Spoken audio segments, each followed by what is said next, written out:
एक बार की बात है, देश के नामी परिवार सेठ बच्छराज के परिवार को किसी शादी में जाना था। उन्होंने अपने बेटे से कहा कि शादी में वो हीरे पन्नों से जड़ा एक हार पहनकर आए। बेटे ने मना कर दिया तो दोनों बाप बेटे के बीच अनबन हो गई और 17 साल की उम्र में बेटे ने अपना घर छोड़ दिया। ये कहानी है देश के मशहूर बिजनेसमैन और स्वतंत्रता संग्राम सेनानी जमनालाल बजाज की। उन्हें सेठ जमनालाल बजाज के नाम से भी जाना जाता था। वो बिजनेसमैन होकर भी कभी बिजनेसमैन की तरह नहीं रहे। पिता से नाराज होकर घर छोड़ने वाले जमनालाल को किसी तरह से मनाकर घर वापस लाया गया।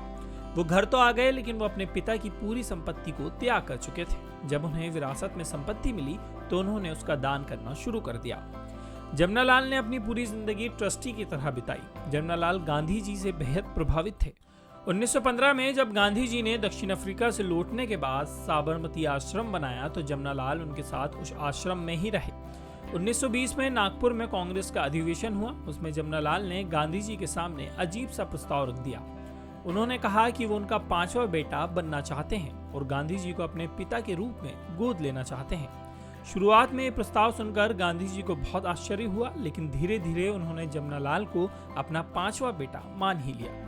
गांधी जी ने जमनालाल को जेल से एक खत भी लिखा, जिसमें उन्होंने लिखा था, तुम मेरे 5वें पुत्र तो बने ही हो, लेकिन मैं योग्य पिता बनने की कोशिश कर रहा हूँ। सेठ जमनालाल बजाज का निधन आज ही के दिन 1942 में हुआ था। जमनालाल बजाज ने 1920 के दशक में शुगर मिल के जरिए बजाज ग्रुप की शुरुआत की थी। इसकी पूरी कमान उनके बड़े बेटे ने ही संभाली। आज के समय में बजाज ग्रुप में 25 से ज्यादा कंपनियां हैं, जिनका सालाना टर्नओवर 280 अरब से ज्यादा है।